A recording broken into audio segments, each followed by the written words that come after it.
Today I'm sitting down with Phil Edwards, who's a video producer who worked at Vox for nearly 10 years and has gone independent making videos on YouTube. I try to coordinate myself off to business and tech history and how that kind of shapes the world today. Phil touches on all sorts of topics, but I wanted to talk to him about maps. Maps are these powerful storytelling tools, and they're also just more visceral than a chart. So we take a case study at one of his recent videos about the economics behind Google Street View. Doesn't everybody know about Generation 2 Google Street View cameras? I mean, We talk about the business of journalism on YouTube today. Anytime you think something has mainstream penetration, you're probably wrong. And what being a creator means. But I think a lot of creators have sort of a Pinocchio complex, and they're just like... This episode is brought to you by Beemaps, powered by Hivemapper. Your map is only as good as its data, and without fresh data, a map isn't smart, it's stale. Since 2023, they've mapped 350 million kilometers of roads, making it one of the fastest growing mapping projects in history. Here's the gist of how it works. Most gig drivers and commercial fleets already want dashcams for peace of mind, so Beemaps built their own dashcams that reward them for mapping as they drive. It's a purpose-built dashcam with consistent image quality, great positioning, and enough compute to extract key features of a map. If you've ever tried to use maps from smartphones and been disappointed, take a look at what they're doing. Beemaps offers simple APIs to access street-level imagery, or just the map features you care about, like speed limit signs.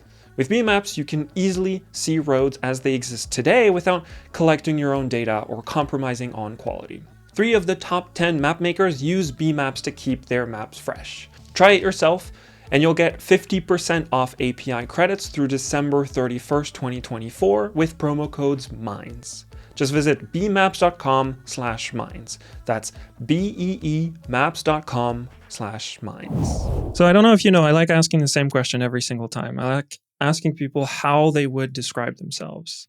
So I'm quite curious, how would you describe yourself?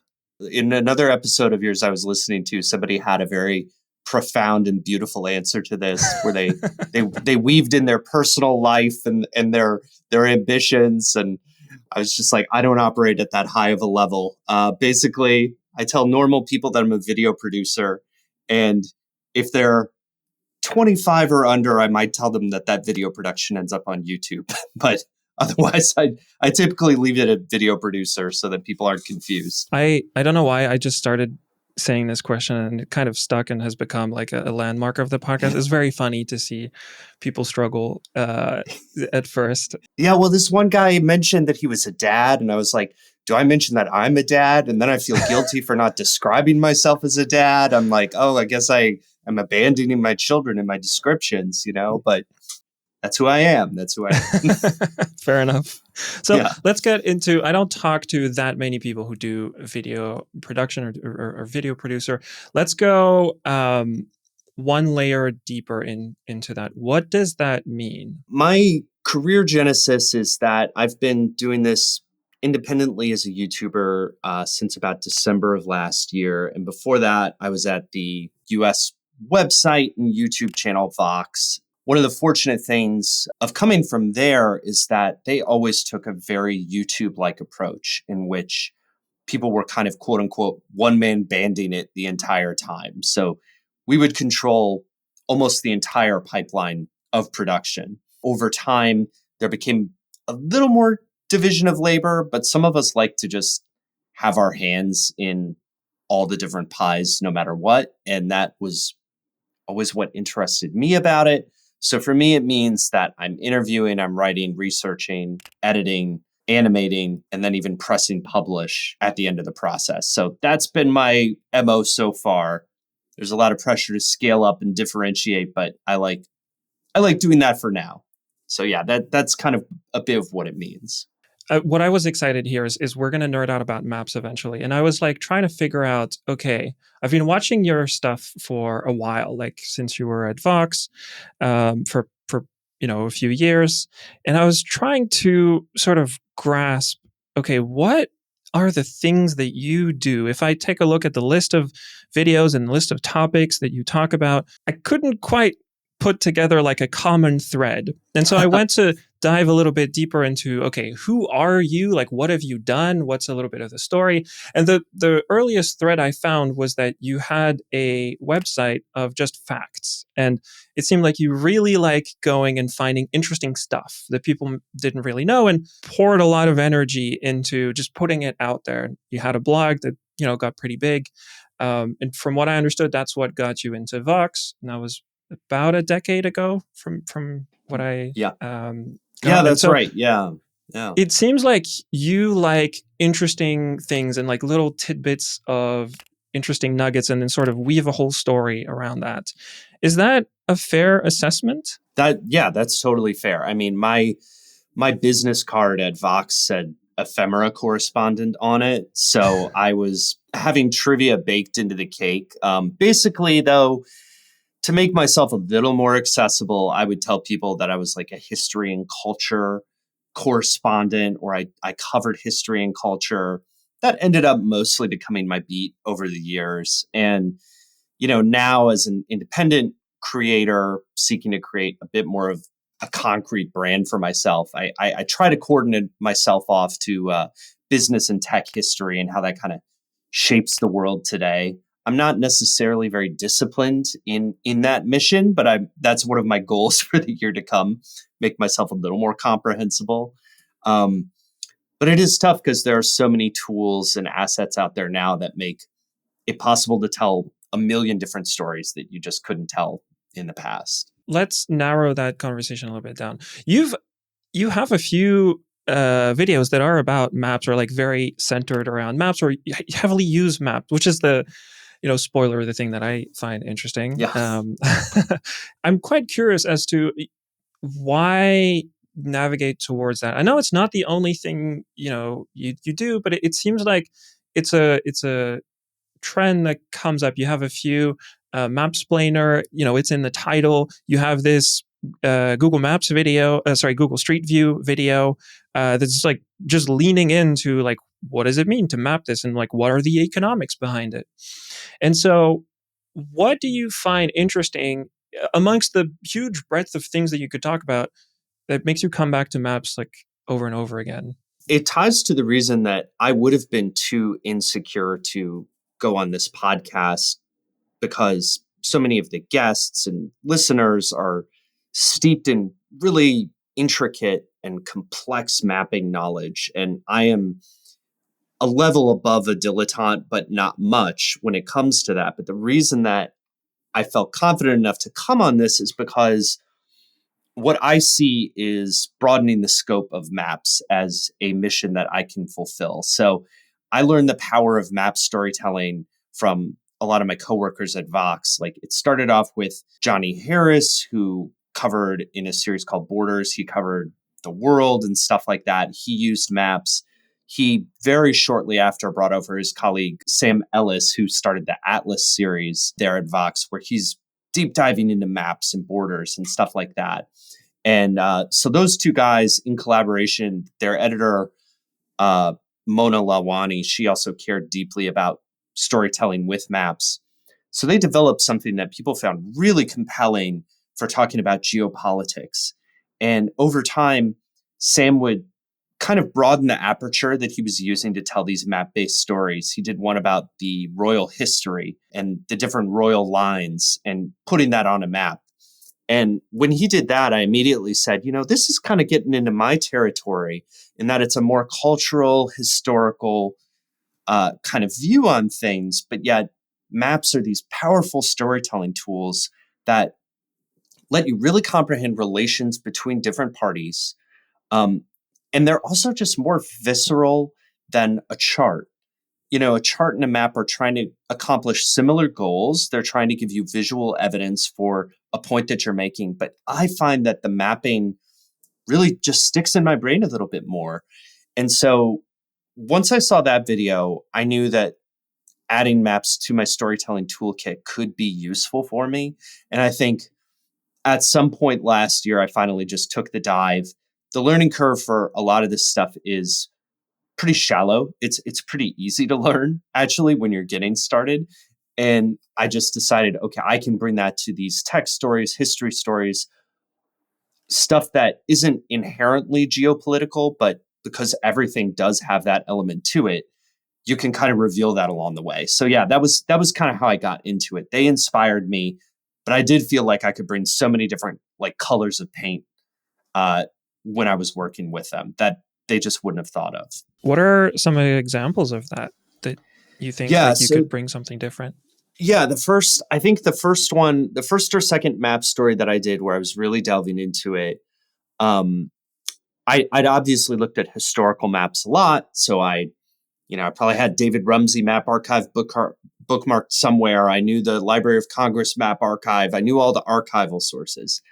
But when I first leapt into it myself, I think that was with there was a story about Governor Ron DeSantis in Florida getting into a tangle with uh, the Disney Corporation over some of the rights of Walt Disney World. And it has its own unique governmental structure that you really can't understand without looking at the maps.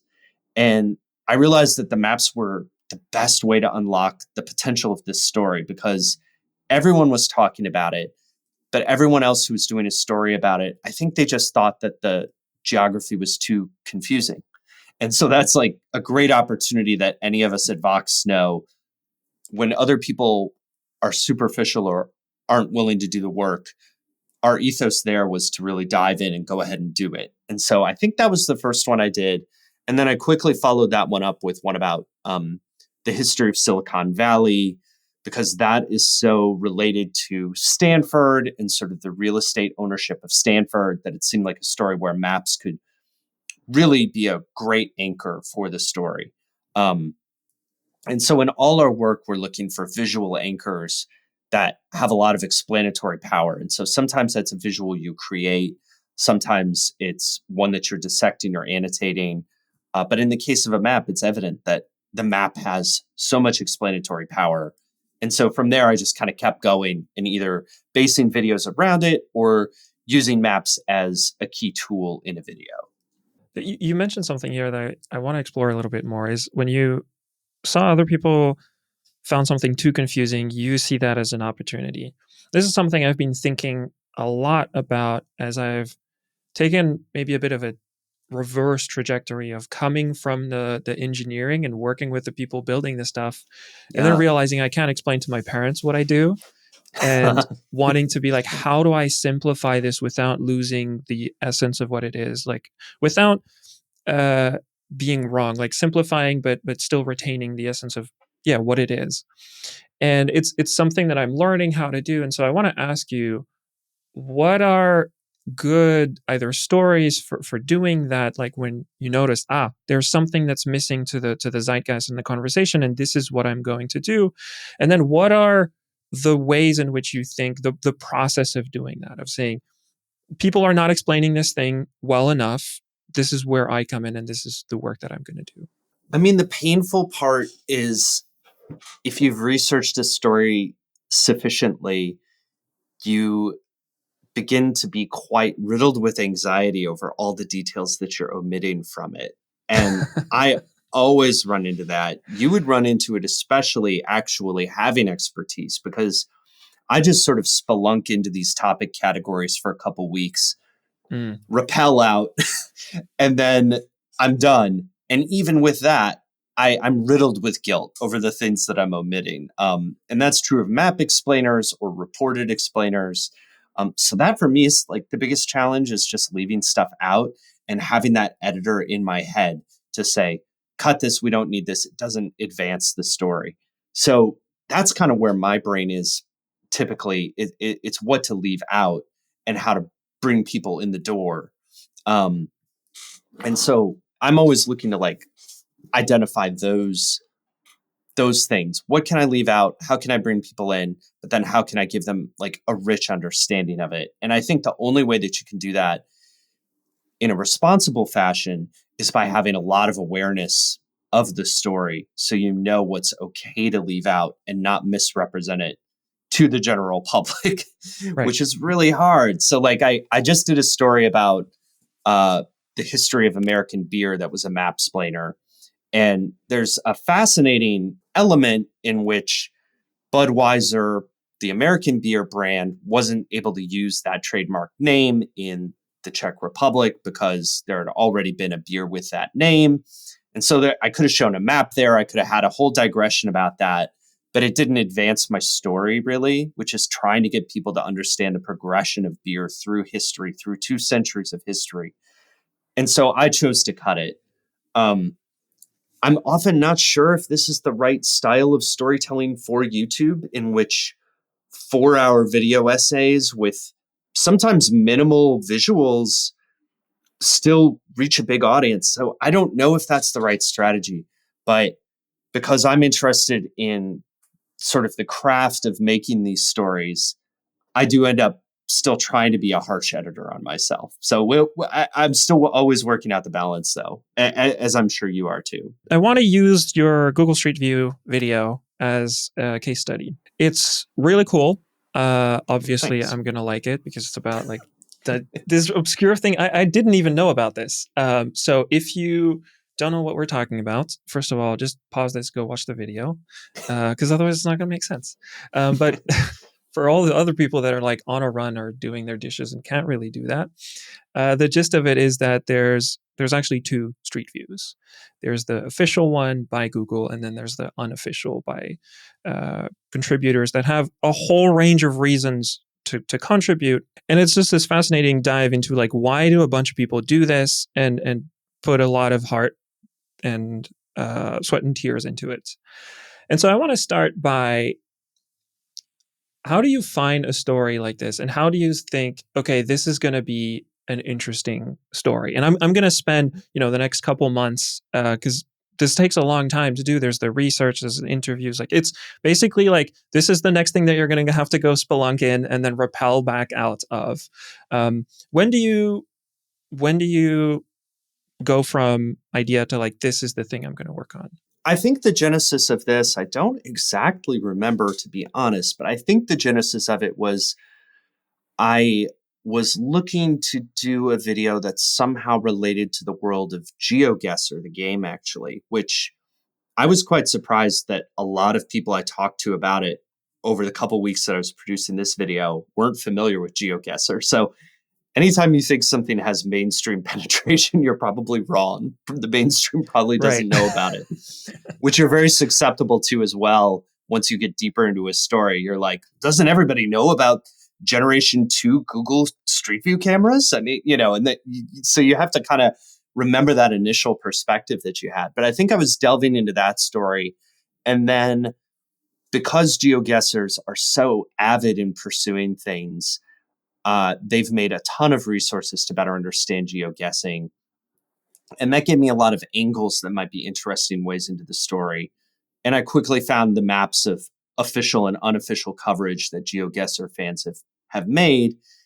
And that seemed like an interesting thing that I wasn't familiar with before as a sort of generalist. And then I just started kind of doing the reporting. I mean, in that case, I wanted to take an interview heavy approach. And one of the benefits of interviewing people who are in the business world is that they're hustlers. They want publicity. They want people to know what they're Right. doing.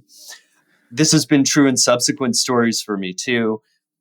I got a lot of responses. And so I was able in some ways to kind of over report and then just include the most interesting parts of each story in that final video. So the people that I talked to for that story were all over the unofficial economy of Google Street View, whether they were individual contributors who had a range of altruistic reasons for doing it, small businesses who were hired in a somewhat expected fashion to promote other small businesses, or funded concerns that were helping African governments map places for tax reasons. So there were just so many surprising reasons that I knew I was onto something when I had gotten into that, and when I got so many responses. Like sometimes I'll throw out an email to somebody, or maybe 3 or 4 people, and I don't get any responses. And because I am on a bit of a tight schedule, I'm at the stage now in my career where I'm not really hunting them down. If I go 0 for 3 or 0 for 4, I'm kind of just moving on usually. that's, I wish I were more dogged. A lot of great journalism comes out of people who are really dogged in finding that one specific story. But right now, I am going towards the things where I do see a crack of light, in the darkness.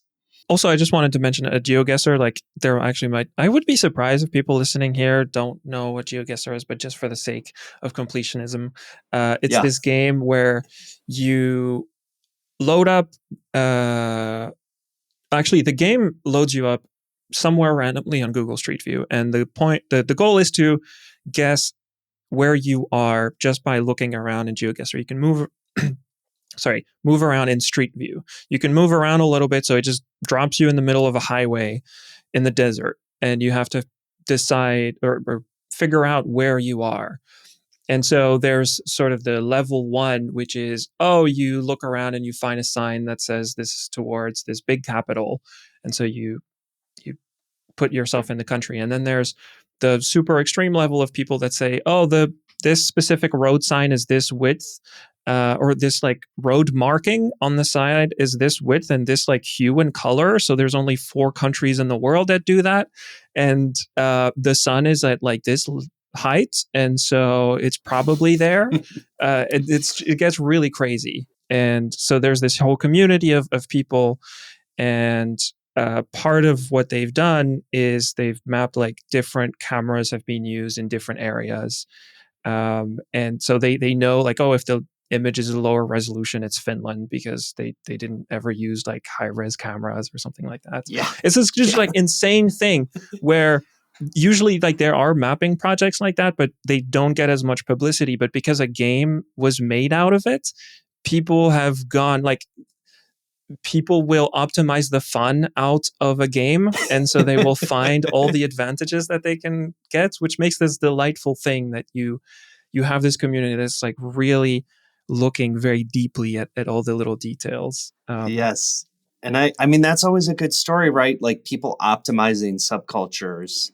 I had someone just tell me about an immersive theater experience where, just as part of the art form of the storytelling, if you say a certain thing or go in a certain room, you get a one-on-one with an actor. And so as a result, that's become very desirable because it's like kind of exciting to be talking one-on-one with an actor without all the other people. And so people have started posting on Reddit the hacks that you can do to get the one-on-one with the actor. So anything that happens, people will be trying to optimize it.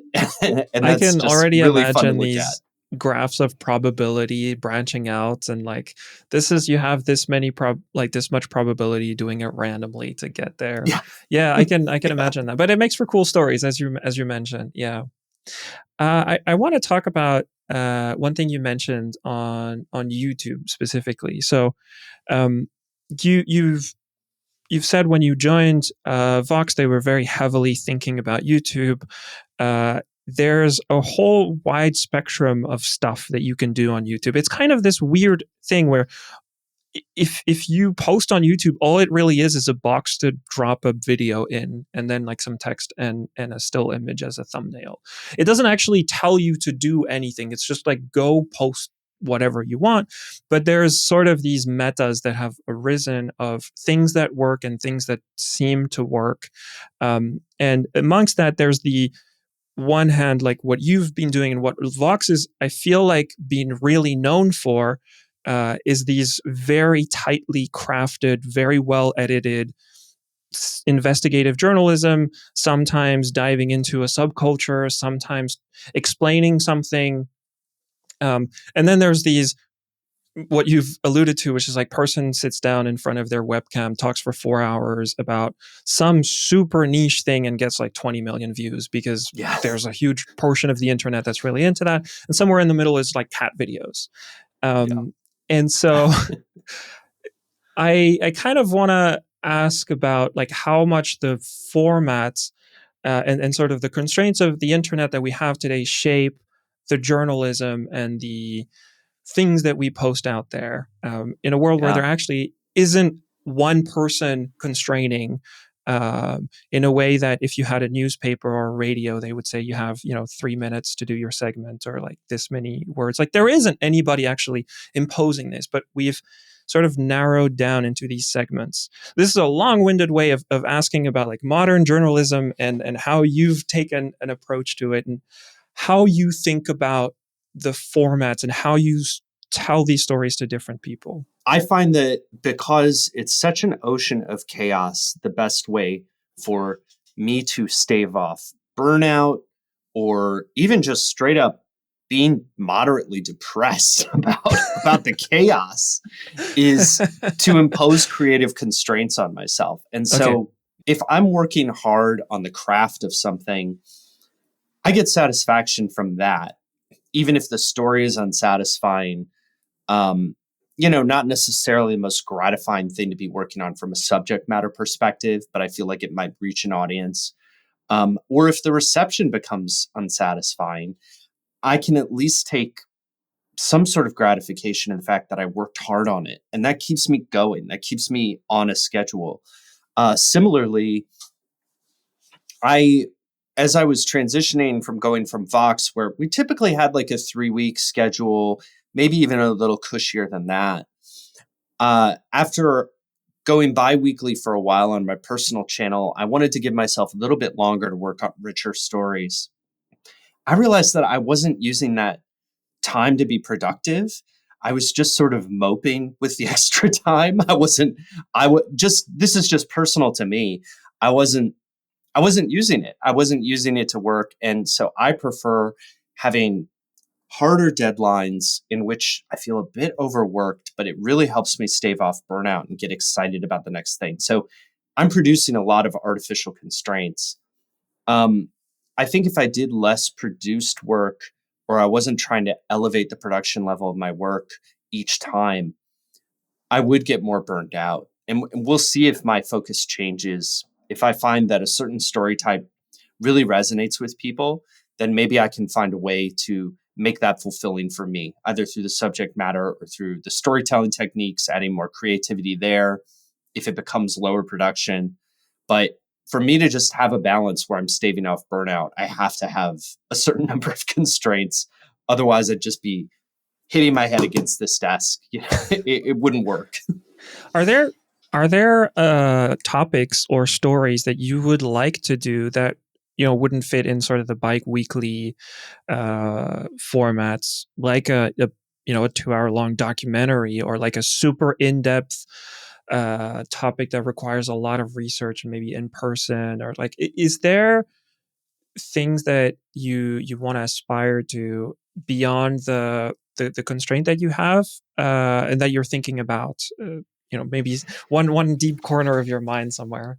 Yeah, a lot of the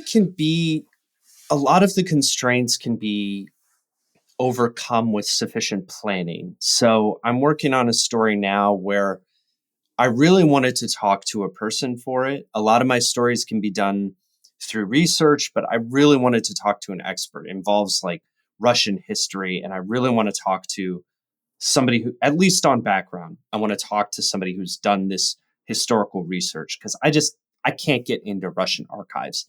And so I've been delaying this story for a couple of months. It has a few props that I've bought for it, and the props are just sitting around in the background now. But because I can plan, that has afforded me the time to make that story work for sure, which is great. Um, as far as time constraints go, that's definitely a concern too. I haven't been able to plan ahead as much as I would like on things, and that's where I'll really gain a lot. The biggest way that I feel hemmed in by the job is not really by the time constraints or by the complexity of the research, because, as I said, with planning, you can overcome that. The way I feel the most hemmed in is just creatively. I think my audience wants a certain type of story from me now. I've been doing more business history and technological history stories, and I think people are really starting to expect that from me. And so I did a story that was more of a cultural story. It was mapping out the sort of geography behind a famous picture, Migrant Mother by Dorothea Lange. And my audience just didn't seem to want that very much. It's a softer, more cultural and historical story rather than kind of a present day or a tech or business story. And they were less interested in that. And I actually did this story to stave off burnout. I was like, I want to work on something I just really love right now to keep myself going and stay consistent. But that is going to deter me from doing stories like that in the future. I'm human. I Yeah, yeah, respond to yeah. the incentives. Do you mean by that like that's not what people wanted, as in like the audience just is smaller, like and plain and Yeah. simple, like in terms of views that the video gets? Yeah. And even just my audience was less likely to click on it Right. because Yeah, that's they're the just modern maybe not day. as interested in Yeah. photography as they are in AI or business or, Yeah. something that touches on the present day. And I'm still at a place where I need to grow the channel so that I Right. can have more consistency. And so that is going to like affect what I do in the future, This unfortunately. is another thing I want to talk about is the very beginning I asked you sort of how you describe yourself, and so you said video producer. Video is the very big aspect of that, so it's very visual. So there's a very visual component to what you're doing. You've mentioned props. You have a lot of props in your videos. Maps are cool because they're a very visual thing. It's something I've wrestled in, like doing a podcast about maps. Most people only listen to the audio. It's a bit weird sometimes to not show stuff as much. Yeah. If you're listening and you didn't know, this is also on YouTube, by the way. FYI, most people still just listen to the audio. But so I want to ask about, how do you think about the stories that you do in a visual way? How much does that go into the writing, the editing, choosing the stories? So there's some layers to that. I know Cleo Abram, which was also at Vox. She talks about she needs to have a visual that centers around a story. So she will do a story if she's talking to someone, and if she has to, she says if she has to pull out her phone or like draw something on a napkin, that's when she knows, okay, there's a core visual, and so this is a visual story as opposed to a written article or something like that. Do you have something similar, or do you just take whatever story and then, because you put this visual producer hat on, it's try to funnel it into bringing visuals into the story you're telling? Yeah, it would probably be better if I were only doing visual stories, but I do try to put the visual hat on and think of something that is going to have visual potential. I mean, all of us at Vox, we all I can't think of the appropriate metaphor, but we all sort of sit at the feet or worship worship the thoughts of this one producer, Joss Fahm. She was a senior producer there, and now she has a channel with a colleague of hers, Adam Cole, but it's called Howtown, and it's like science explainers. So if anyone listening wants to nerd out on those, it's very visual and very well produced. She's more disciplined than any of us at that style of storytelling, and really everybody in the Vox ecosphere got that thinking from her. Anyone who worked there. And so she would always try to think of visually rich storytelling elements, but not necessarily only visual stories. And I think that because we're all different, we each have our own spin on that and our own lack or choice to not have discipline in that. But we do always have to put on this hat. I think the easiest tool for that is that just, writing a 2-column script is very typical amongst all video producers, in which on the left column, you will have voiceover or dialogue. And then in the right column, you'll have a visual that is similar to a storyboard that you might have seen for a movie. And so that format in itself really gets you to say, gosh, I have a lot of words in that left column going for one cell in that right column. Maybe I'm not doing a good job as a writer. Ideally you want like 2 or 3 words in that left column to go with each visual. And so you'll have a script that will naturally balloon to 50 or 60 pages for a relatively short video because you have so many visuals that are pasted in. And so that really helps you think in a visual fashion. And so that is kind of old hat to me now, having that mindset. You've mentioned that I want to come back as well to like mapping and thinking about like everything we're talking through the lens of some of the videos you've done with Yeah. maps. You said that it's a pretty shallow learning curve. Was that what you were referring to, like to just gain access to visual maps and like animate them? I think so. I think it's pretty easy to get started. I mean, obviously, if you even have no awareness of editing programs, Google Earth Studio is pretty robust and pretty easy to understand. I think that grasping some of the motion metaphors of animation, like keyframes and stuff like that, might be a little bit harder for people who don't know. Basically, keyframes, just to explain, are key points in an animation. So if you have a map or a figure in one position at one keyframe, uh, then going through time, you can control the speed and motion through which it moves to a secondary position, which might be another keyframe. And so learning After Effects, which is the animation program that I primarily use, that felt like a steeper learning curve at the time. I had to bend my brain to learn how to use that. It's hard to remember that now, but it was difficult at the beginning. It's been 10 years, so Yeah. I'm pretty into it now. I've used cameras now for 10 years. It's pretty secondhand now. But beyond that, if knowing After Effects and knowing those tools, adding on geo layers was pretty easy. Adding on KML files was pretty easy. And then also using competitive mapping programs, pretty easy to add on to that. So it wasn't a huge burden Right. to get to that next step. There's a few things I want to say. First of all, I didn't realize how many options there are to like move one thing from here to here and like keyframe. Like you can make it go like straight. You can make it like ease in and ease out. Like there's so many things like the I had to learn all of that, and it's like, oh my God, I'm so thankful for like everything I've ever watched before, because people have thought about this before in ways that I haven't. Yeah. And Well, what's cool, I'm sorry to cut you off, but what's cool about that is you go to these old animation history books where Disney animators are teaching other Disney animators how to do it.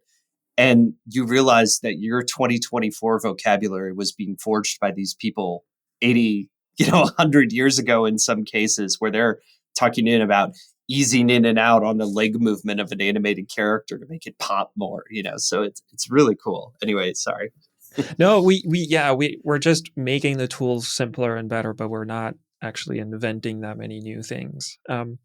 What I made me think of is actually I never thought about this before, but I come from a mechanical engineering background, and slowly, I learned how to build rockets and satellites and planes and all that stuff. So the physical properties of materials and sort of how thermal dynamics works. And slowly over time, I realized that I was more interested in the images that the satellites were taking than actually building them. And so I learned to code, and I did that. I learned Python, and I did that a lot through these online competitions on a website called Kaggle, where there's just a bunch of machine learning competitions. You can do a bunch of stuff to learn a lot of Python. And then I slowly started to learn the mapping stuff. So, how do you manipulate images?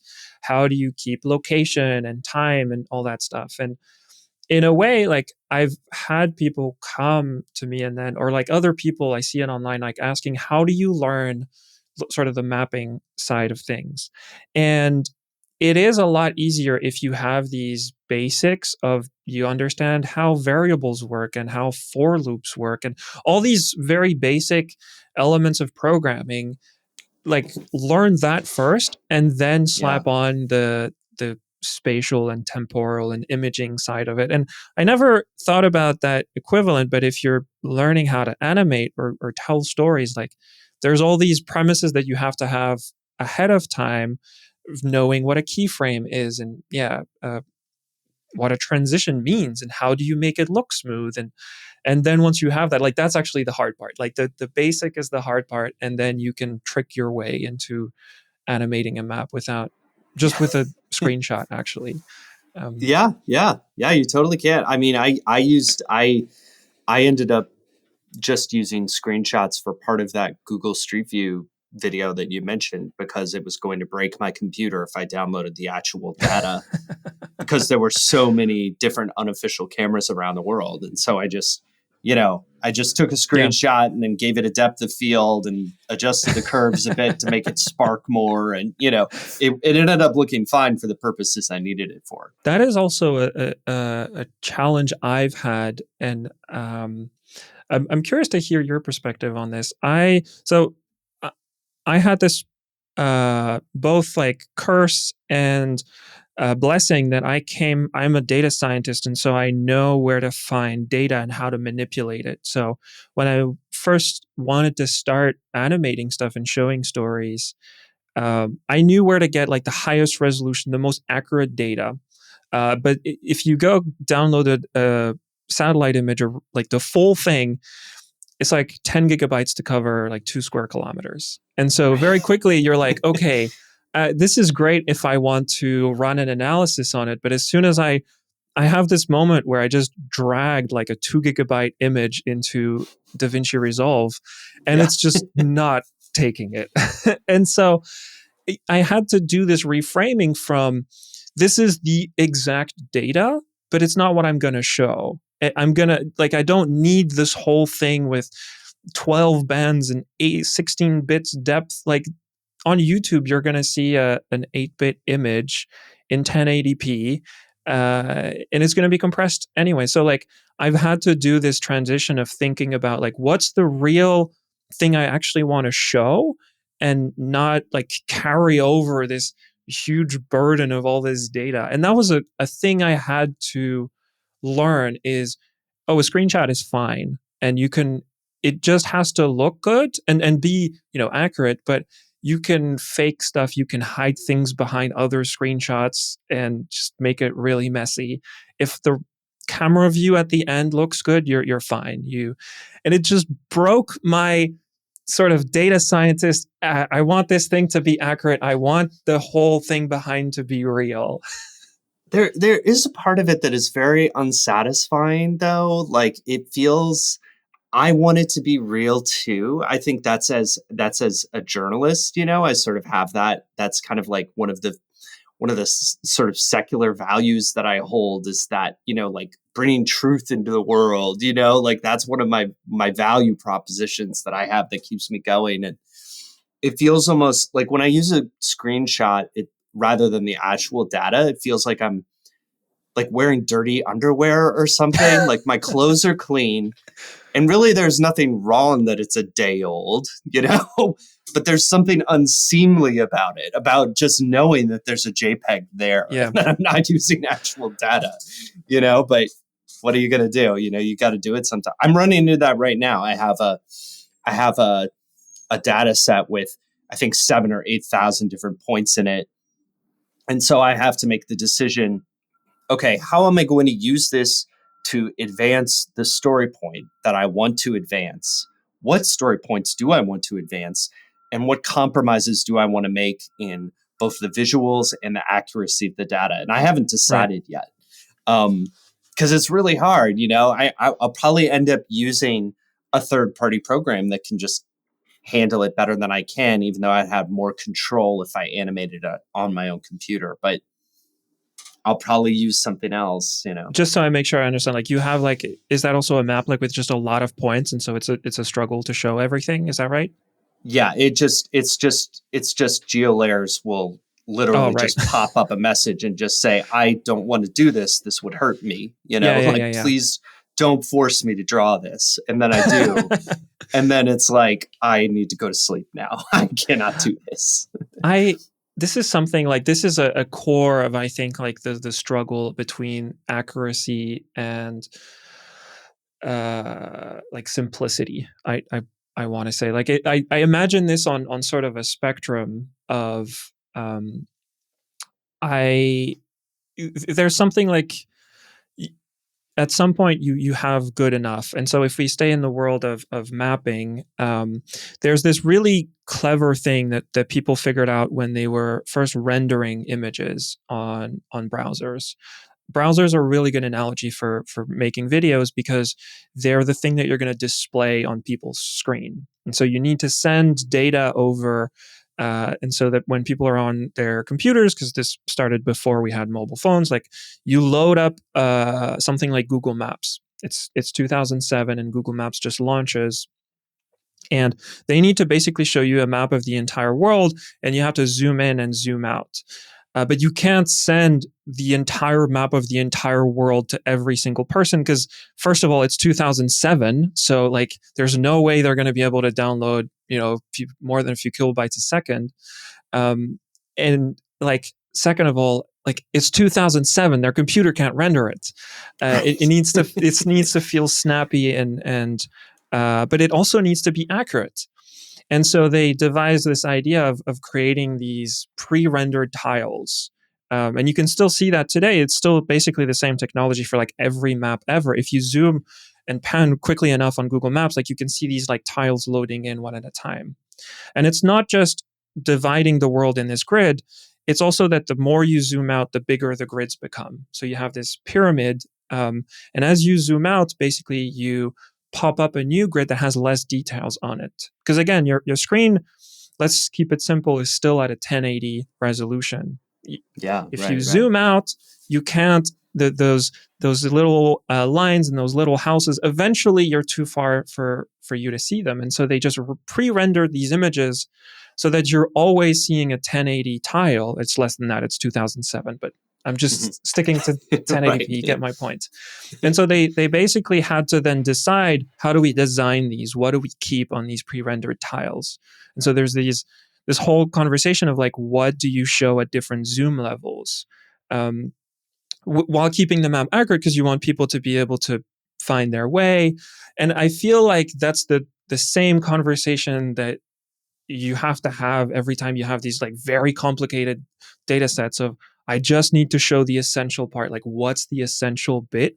And if I remove it completely, is it wrong? If I just erase this thing, it's wrong, compared to I make a rounding error.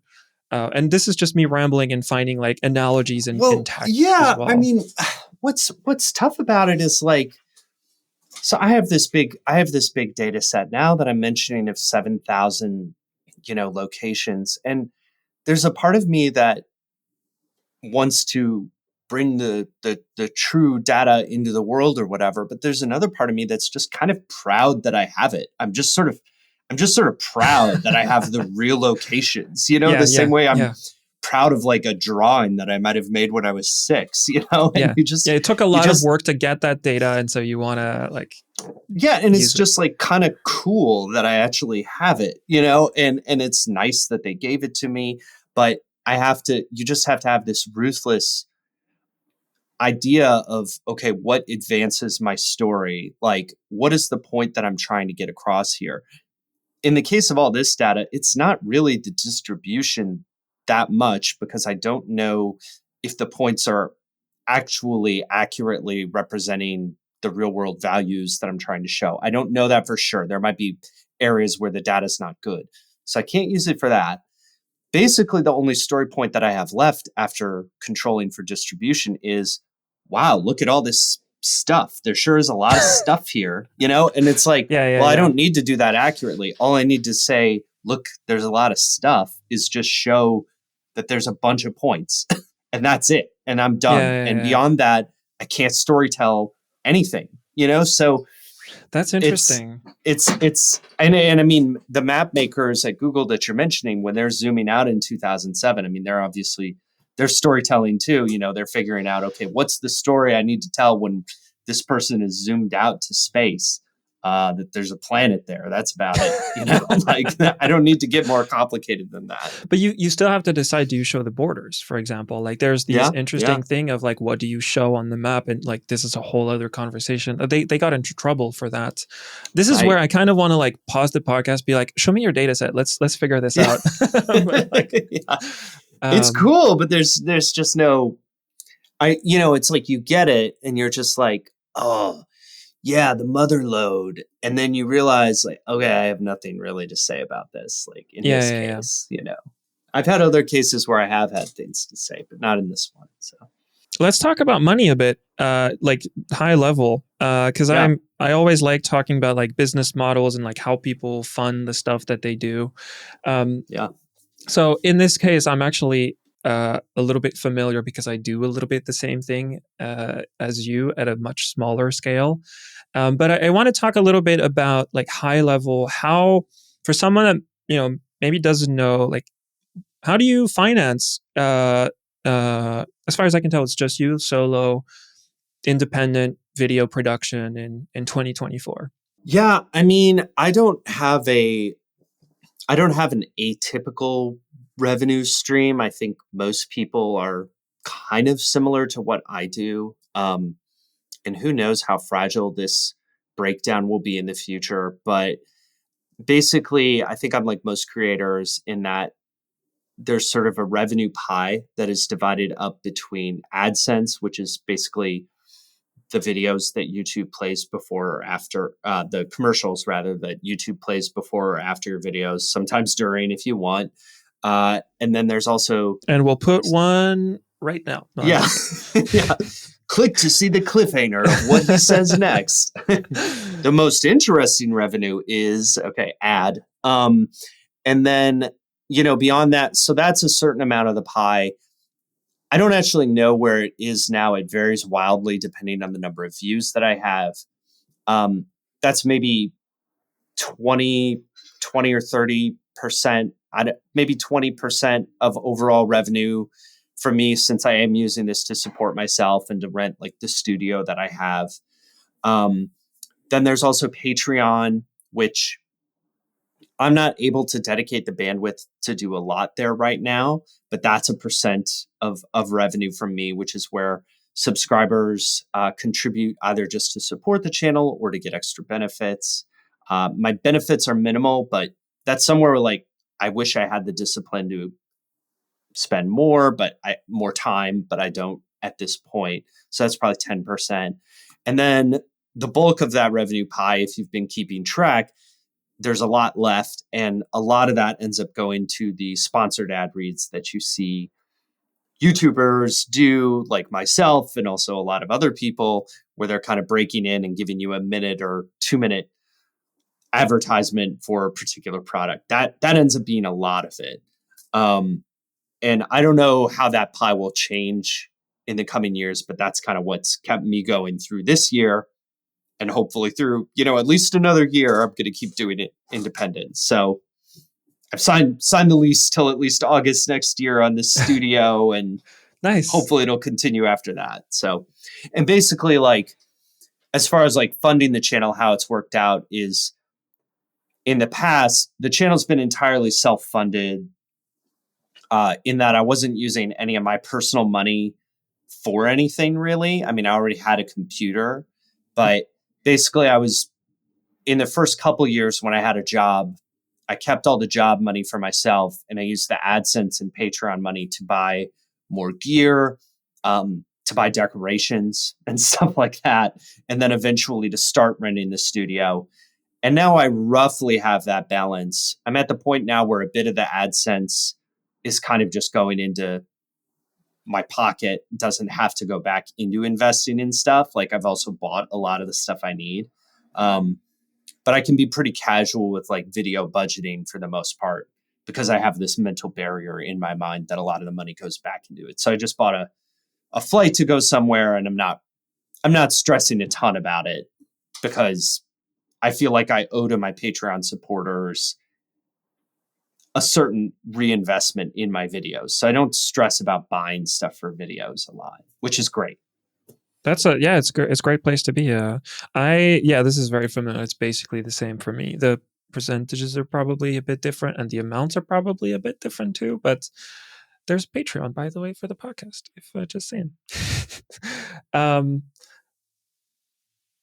and then I made a joke and I forgot what I was gonna say. So there's basically do you want to stay working by yourself? Is it something that you like, or would you like to go and grow a team and like make it big? So again, if we look at the sort of Yeah. what I've started referring to as the Vox Mafia, like all the people that were at Vox and so left. We've talked about Johnny Harris, Chloe, Joss. You've had like many different models. There's yourself that's going solo. There's Cleo, that's, I think they're a team of 4. Johnny is like 25 people. And those are all different models of basically putting stuff out on YouTube and telling stories and explaining things, making it very well produced. Like they're all different. Like, obviously the overhead for Johnny is like a lot higher. So the pressure is a lot higher. Yeah. Like in many businesses, you sort of get to decide, if you can, where you want to be on that scale. How are you thinking about that, about where you want to be? I mean, there is a lot of pressure to scale, and I think that as I want it to be a reliable business over the next few years, I probably do need to figure out a way to get help. I've sort of dabbled in that thus far. I tried to hire somebody to help me write and research an episode. They ended up not being able to do it. So now I'm just going to eat that and do it myself. So say goodbye to that week of vacation that I was imagining. I think that as a revenue stream becomes more predictable, I do want to figure out a way to work with somebody. I just don't know exactly how or what role they might have. Um, and so I'm a little bit touchy about doing it. I also don't want to be making content in quotes, because that euphemism for videos has become incredibly mainstream over the past few years. And I'll have people tell me, "Oh, I love your content," but I don't want to make content. I've envisioned myself as a writer, and then also as a person who is working hard on the craft of these videos. So when I do scale, I want to figure out a way to do it that remains authentic to my values. And I don't exactly know how to do that yet. But maybe that'll be a goal for next year. This year has just been landing on my feet and dealing with the immense pile of work that comes with doing stuff as an entrepreneur rather than as an employee. So Yeah. it's just been furiously treading water this year. Rather than growing. But as some of my friends learn how to grow, maybe I'll take lessons from them and see how they were able to kind of dip into that. Because, for example, I hate shorts. I hate TikTok. I hate reels. I hate it as a medium. I think it makes everyone who watches them dumber, regardless of how elevated the content might be. Everyone who watches, you're dumber after you watch one of those. But they're a huge engine for growth. But I literally cannot force myself to make one of those anymore. I just can't make myself do it. If I had somebody to help me make them, even just to edit them and to just press publish on them so I don't have to wince while I'm doing it, I guess I would do that, because it brings more people to the videos that I Yeah. like. It's advertising. But I'm not there yet. So I can't make myself do it yet. Maybe someday. But yeah, that's growth. And then also just like, yeah, to have a week off would be great. And like, this past week, I scheduled, I think, 15 different interviews, and I've been dealing with a lot of logistical things, scheduling those, getting the files synced, getting the transcripts made, a lot of stuff that could be done by somebody else. So as I figure out more what my channel's about and my workflow, maybe I can figure out a way to offload it, because I do recognize it's a form of maturity to know how to scale, but it does sap some of the authenticity out of what you're doing. So I want to be patient with it as I get into it. Yeah, this is something I've found quite interesting, as I talk to a lot of people that build companies on this podcast. I've basically done my whole career as in startups. And a lot of people think a lot about how do they scale and how do they hire and how do they, in a lot of cases, raise money, and trade ownership in the process. It's been quite interesting to learn about how people make videos. I'm not going to use the word content that make stuff, podcasts and YouTube videos and articles and like all those. I don't know how to describe it. Basically, like what is kind of become called the creator economy. It's been Yeah. interesting to look at these parallels and from a business point of view and lens and see some of the parallels and the differences, like this question of authenticity. If you're building a SaaS app, it doesn't really exist as much. It's not a trade-off that you have to do. Ah. So it's again a long-winded way of getting back to, I want to dive into this notion of content a little bit more. Um, Well, and I think the problem that I've seen with some creators, and I'm so willing to like accept pushback against this as you know, saying that my hesitance to take on more people is a form of emotional immaturity or whatever. But I think a lot of creators have sort of a Pinocchio complex, and they're just like, I'm not real, but you know, once I hire a team, then I'll be a real boy. Like I'll be a real professional. I'll have it, you know, like I'll be legit. And I think one of the benefits of my background is that I've been legit, and I've seen more legit. And there yeah, are some things about legitimacy that are awesome, but there's some things that I don't crave at all. And I don't need to validate myself through that legitimacy. Like I don't need the emotional validation of having somebody come in and depend on me for a paycheck. And I don't think that's what the creators you mentioned are seeking from being employers. I think they have a different vision of how they want to make stuff that they think is great. But there are some out there who say, "Oh, I'll be real once I hire somebody, once I scale." And it's like scale is not an end in and of itself. It should just be a tool to telling the stories that you want to tell, if that's why you're in this business. Otherwise, yeah, you know, you should get a different job where like you want to do that. but I think this is what I mean. There's a lot of parallels with a lot of other businesses where the forms, the signs that people look for in successes are very different. And some people, it is how much revenue is this making. Other people, it's how big my team is. And other people is like, what do I actually get to spend my day doing? Because if you hire a team of 10 people, now you're a manager. And if you raise money, which again doesn't really happen in the creator economy, though, although I think maybe we'd be surprised. Now you are an operator of business you don't own anymore, or you own partially. And so all of these are different trade offs that have different metrics. Like, in a way, if you work by yourself and you own everything you do, like you have a lot of control over what you get to do. You want to, spend 2 months making a video about Google Street View, go ahead. You don't need a boss to tell you you can't. Like that's a uh, something a lot of people don't have in their jobs as well. And so, like, I find that very interesting to have these parallels with like other people who are doing businesses. What are they thinking about? There's basically a lot of the same things, but this notion of authenticity of like, I want to stay true to the thing I have to say, I think is quite unique to uh, probably these more like creative aspects.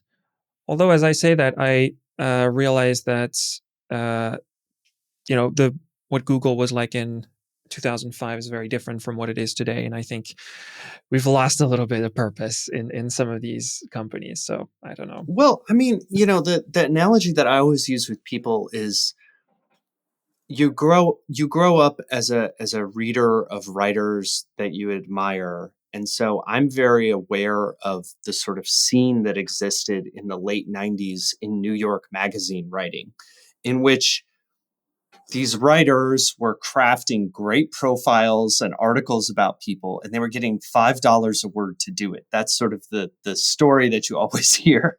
So they were getting $5,000 or $10,000 a piece in 1999 money to create stuff that they thought was good, that made a more accurate picture of the world. And so I think that's what some creatives in the YouTube world desire as well, is not to have a big empire, but just to be $5 a word magazine writers. And that's my only ambition, at this point, at least, like, and definitely under my own name. Like, I don't have an ambition to scale myself up infinitely, I don't like Yeah. myself that much. One at my current size is enough. I'll take more But subscribers, but you don't need to scale me. how do you put that together with basically like the current way that content is valued today, where it is a per thousand view ad revenue, and putting uh, converting, which is a bit of a weird way to use this word, but converting a viewer into a Patreon or like other forms of financing, like is actually pretty hard. So the value of one person watching or consuming, which is also a very weird word, whatever you do, like listening, watching, feels like it's getting lower and lower and lower and lower. Um, how do you put those two things together as like you want to make uh, good work that takes a lot of effort and a lot of research compared to like you could make a challenge video that's 30 minutes that's like very low effort? Like I'm asking this because I wonder about the same thing. Like it feels like, and this is sort of journalism as a whole, but like more complex stories that require accuracy and interesting opinion, so have been thoughtfully written, have the same value as a meme video. Uh, like the value is basically the same in the value of the viewership for 1 minute. Yeah. How do we get out of this?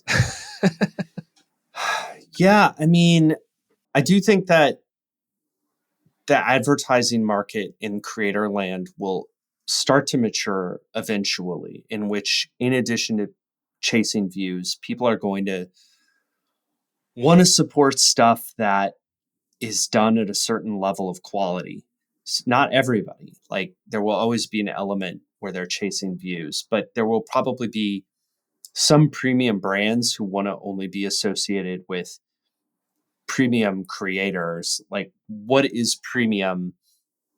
In the educational space, that research probably does help and probably does pay off. And I think that people do see that too when they choose to support me. An unfortunate thing is, as far as the factual rigor goes, I do think that the market needs to work to value that more, and it doesn't currently.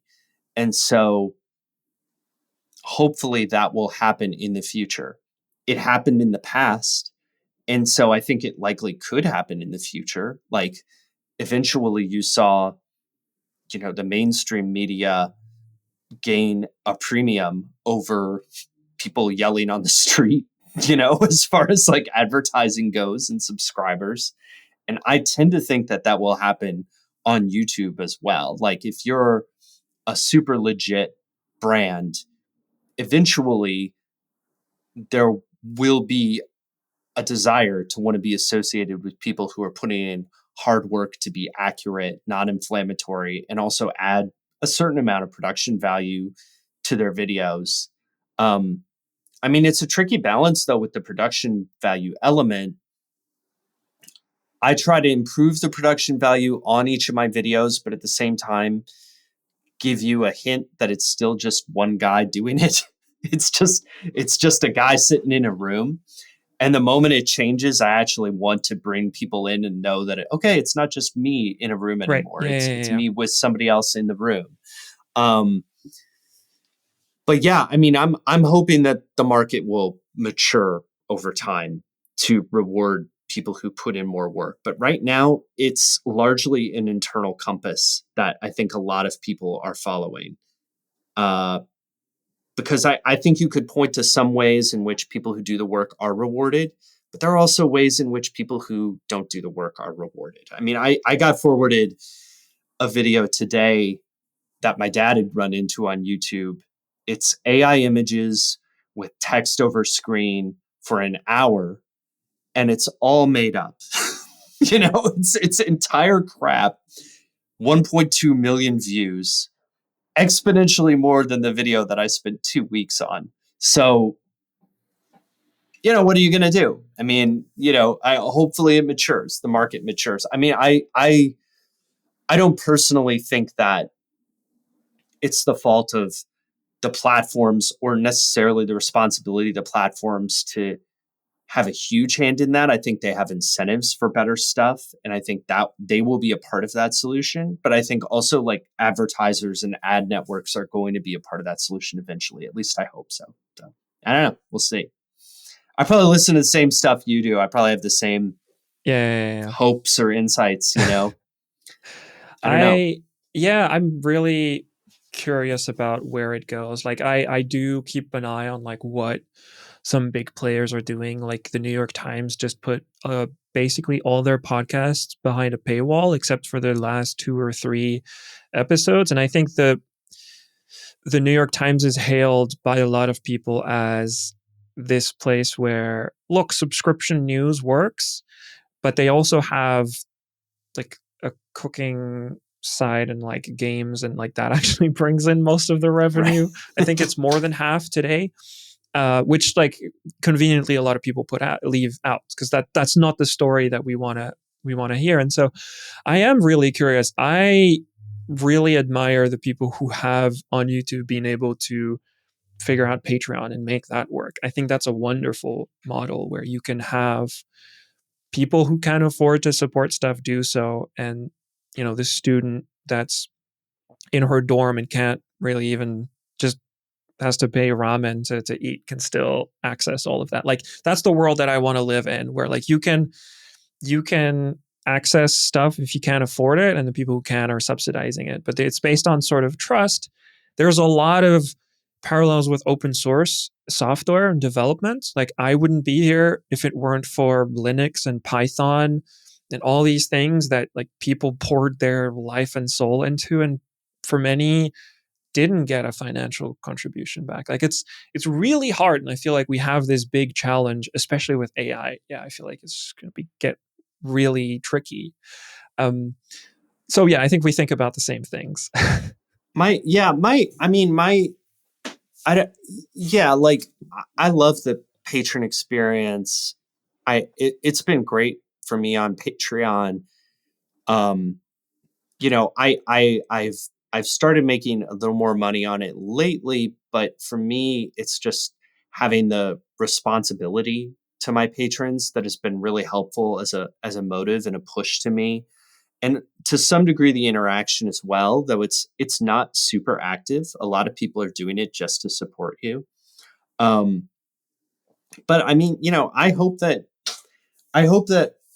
all that stuff continues to grow and get competitive. It does put a damper on things though, when it seems like the most successful Patreons are the ones that are kind of paywalling premium content. And I will use it then because it could be a podcast, it could be a video, could be, something like that. Um, and so that's something that maybe that'll make sense for me down the line to figure out something that goes there. But then you lose the reach that you get Mhm. with a free platform. So there's Yeah. there's definitely a compromise, um, which is tough. But What yeah, are on some of the the AI point, I mean, I hope that people use whatever tools they can to make stuff, and that it all competes itself out. Because I feel like the best storytelling is what's going to win no matter what, and however that emerges, I'm fine with. yeah. Well, we'll be along for the ride and we'll figure that out. Yeah. What are some of the people that you admire or look up to, that are doing things? Let's keep it for YouTube for now.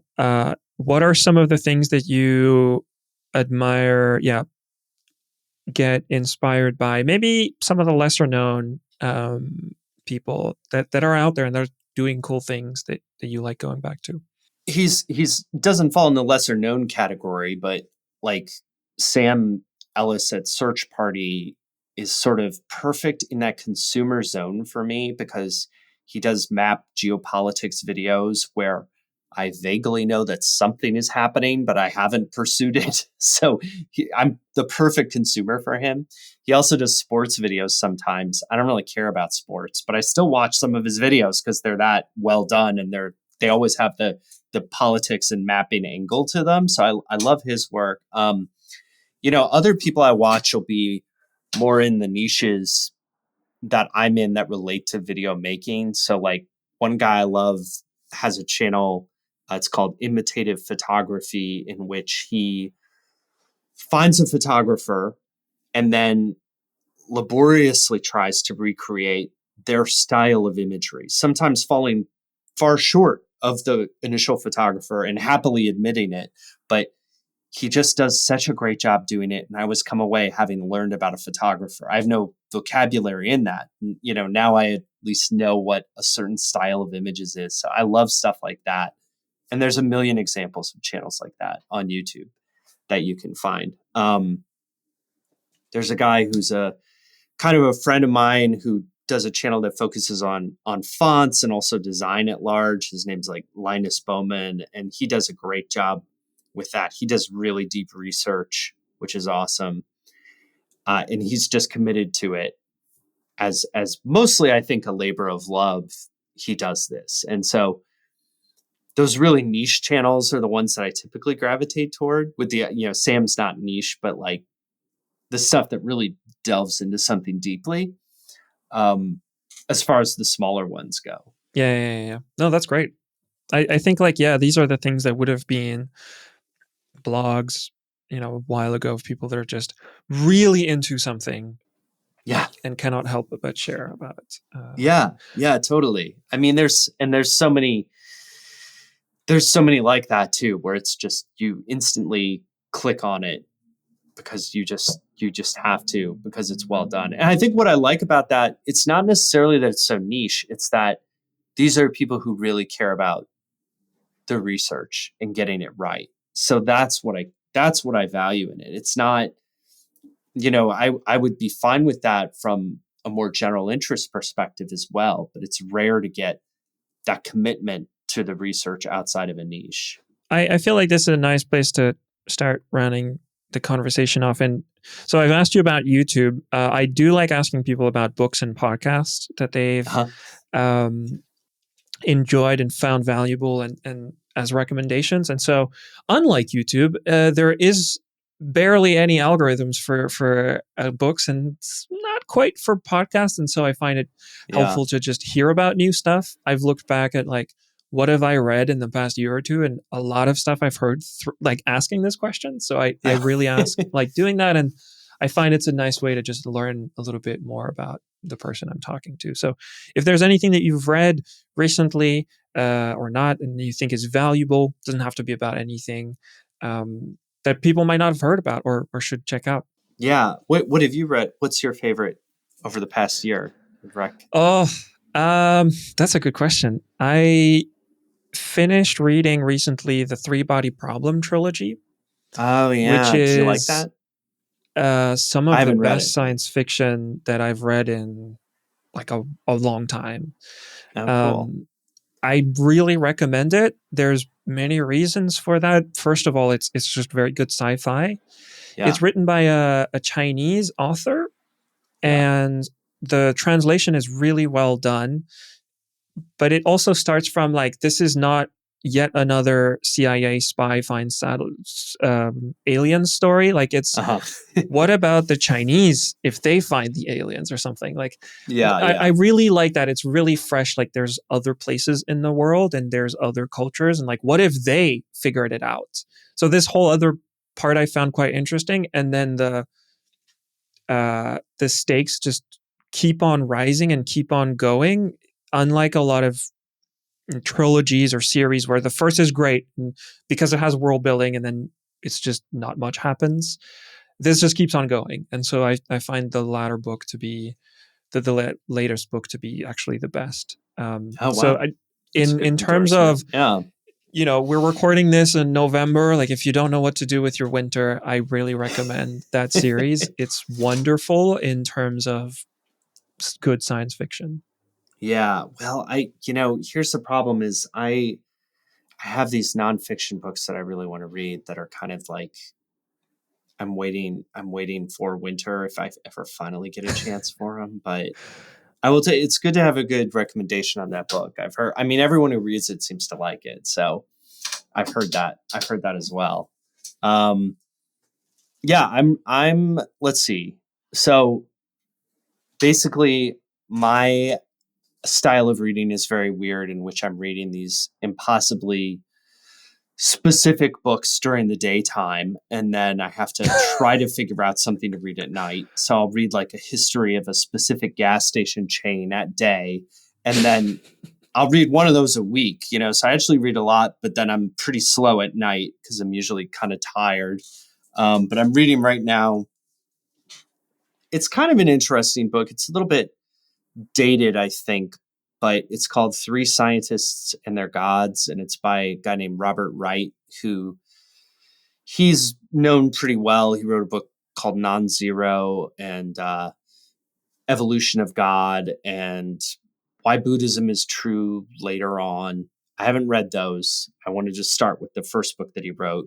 And Three Scientists and Their Gods is all about how different scientific worldviews in the late 80s motivated different scientists to see their field of study as an overarching explanation for humanity.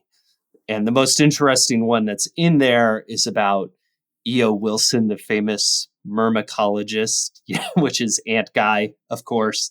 And so it gets into a bit about his study of ants and then the evolution of this discipline of sociobiology that he headed up, which seeks to explain human civilization through evolution and stuff like that. And so Wright is kind of looking at these three different people and how they each try to explain the world through whatever they're fixated on. And so that's been interesting. It's like very heady, but he's pretty nimble in the way he writes it. He writes it in the style of kind of magazine profile. And so it's pretty readable and enjoyable. So that's what I've been reading lately. Been doing it for a while though, because I get to bed and I kind of just like, all right, I'm just gonna go to sleep now. But No, that sounds great. I haven't heard about that one, but that sounds really interesting. I quite like the idea of reading about that and how basically like whatever you have your mind on, you explain the world around you with. Yeah, you totalize everything around that. I mean, I really need to. His most famous book. Have you read Non-Zero? That's his most famous No. book. It's all about the emergence of a non-zero sum games as a means of kind of productively advancing civilization. You know, so that's his kind of magnum opus, which I need. I don't think it's that long, but Okay. it's a most famous book, and I need to read that next. But I decided to start a little earlier on. But I really want to read I want to read the new Nate Silver book that's all about like gambling and risk. Okay. Do you know him very well? No. Or I haven't read that. I read his previous book. His previous book was The Signal and the Noise, which is all about, it's kind of like a primer to data science and sort of figuring out Bayesian reasoning and stuff like that, but at a very accessible level. And then this one is all about how different communities are approaching risk and stuff like that, gambling communities or in politics and stuff like that. And so I want to read that one. Maybe I'll get it as a Christmas present. That's kind of my hope right now. So. That sounds nice. No, I didn't know about those. Yeah, that sounds right up my alley. I can relate to reading like very specific books. One of the things I've done is when I want to read a specific books about like maps or satellites or stuff like that, I contact the author as an excuse to like read their book. So I've had, most recently, I've had Ashley Vance on. Oh yeah, right. I saw that one. Yeah. And so like I read through really quickly when the Heavens went on sale because I wanted to finish it before I had him on. So that's been a very good motivator for finishing that's books awesome. quickly, but you can't do that with everybody. But that's been a fun way to read as well as a way to, and then like very satisfying to talk to the author. Obviously, not something that's very scalable and that everybody can do. Right, right. But that was also Ashley Vance. When the Heavens Went on Sale on the nonfiction side was really cool. Oh, cool. I'll have to read that. Yeah, I haven't read that. He made a documentary as well, Oh, called okay. Wild Wild Space, which Yeah. is interesting because it's not an adaptation. It's like he filmed. He went out with a crew. He's a journalist for Bloomberg, and so he also writes and was working on this documentary for a few years. And so the documentary follows a lot of what he talks about in the book. So it's this interesting documentary adaptation of the book that he wrote, but they're very blended in together, which also from a how do you tell stories point of view is quite interesting to see some of the same parallels told through very, very different mediums. Do you listen to any podcasts? I do. So what are my like clutch listens? I mean, I listen to fewer. One of my hesitations around getting into podcasting myself is that I listen to more conversational podcasts than I do narrative produced podcasts. Pretty much the only produced podcasts that I consistently listen to are Freakonomics, and then one that is actually by a former coworker. It's called The Economics of Everyday Things. And I've sort of just started shamelessly ripping off his topic in that I'm doing the secret economics of X. So it's basically the same thing he's doing. I'm just I'm not stealing individual stories. I'm just, business explainers of stuff. I'm kind of shamelessly doing that. Um, but which I admit to. I need to message him on LinkedIn and just be like, hey, by the way, man, just so you know, I'm ripping you off now. I've dived into this. I listened to I learned about that author Robert Wright that I'm mentioning from a podcast. I'm like looking on my phone here. I listen to lots of media podcasts. So as you know, but your audience might not, the big Bible of creator media podcasts is Colin and Samir's podcast, which is very influential there. And I don't know, everything else is looking in my red queue or my listened queue. I listen to Comedy Bang Bang, which is like a comedy podcast, so that has no relation to anything on here. I've been listening to Acquired lately.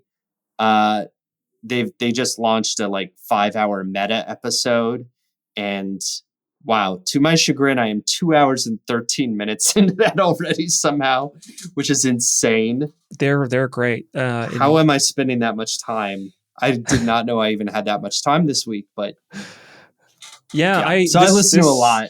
Yeah. makes me happy to see, like delighted, I would say, that these guys are creating stuff like this, like 5 hours on a thing, and it's so well researched. Like it comes across as just like they sat down and they were like, "What are you doing Saturday? Let's just talk about meta." But they've spent the last 2 months just devouring everything there is about it. And they're calling It's people. wonderful. They're calling people too. Okay, Like that's the thing. Like they're always talking to a bunch of people, and they have so much. I mean, the people know that they're such a friendly audience too, that like people are very willing to talk to them. And so yeah, they just are able to combine that access with real commitment. And I do think like them both being in the tech world, I think it really improves the stories that they're telling, because so many tech journalists are just so hostile to technology these days, which is okay, but like they're not interested. They're hostile at the expense of curiosity, 90% of the time. Like, so that's what I like about them, that they're really curious. it's interesting that you bring this up. I've thought about this personally a bunch of there's a world in which like this podcast and like YouTube becomes like the thing I do all the time, and maybe it will one day. But I actually like having one foot in the world of the people I'm talking to, Yeah, because I yeah. feel like it makes like I actually know what I'm talking about, but also like Right. I have skin in the game as well.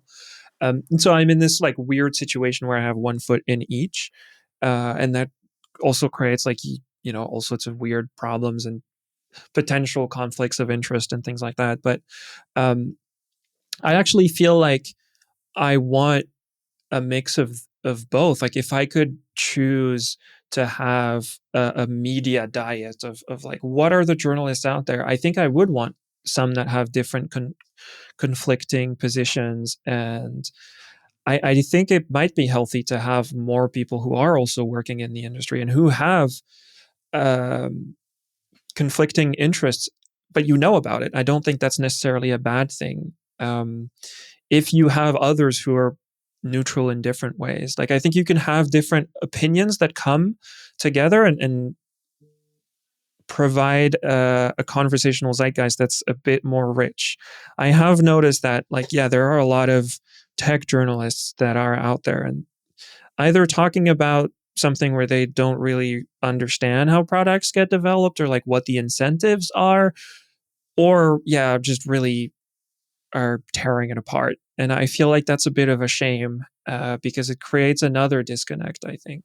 There's some who are really good. I mean, there's one sort of obvious, like a bunch of business focused journalists are really good. Tech journalists are really good. And there's one guy at The Verge that I really like, and even though I technically was his coworker, I never met him or anything, but I think his name is like Alex Heath he has some position at The Verge, and he does a great job of knowing what he's talking about, but not being a tech fanboy. Not he's not a fanboy, but he's also not ignorant, and he's curious in his questions. And I think you can totally do that.